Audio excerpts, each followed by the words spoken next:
Tonight, Nashville DA Glenn Funk faced public questions for the first time over a scandal that now has him facing a criminal investigation. It came as he presented his budget to a Metro Council committee, leading to a few testy exchanges. News Channel 5 Chief Investigative Reporter Phil Williams was there.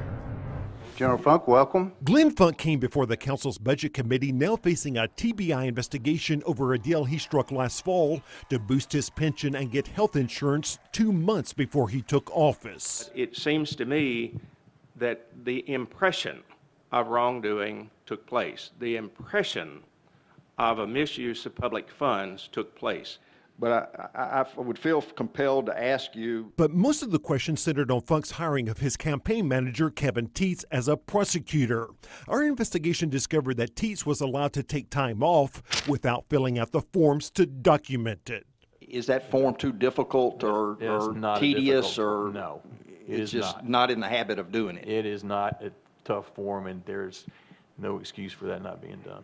Later, the DA's office created documentation that Funk signed, then said was wrong. If I were an attorney going in to prosecute a case and I had backdated documents as a part of my evidence file, I would be all smiles.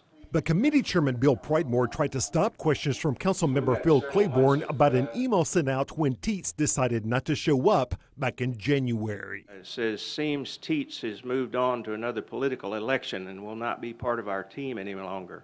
Mr. Claiborne, Councilman Claiborne, I would appreciate it if you would. This goes directly to the. If you would continue to ask questions pertaining to the budget. Thank you, please, sir.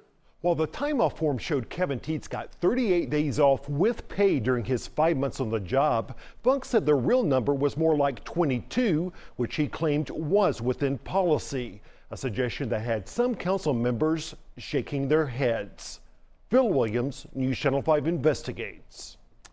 Glenn Funk also admitted that Teets had very little prosecution experience, but said he hired his former campaign manager for his, quote, life experience.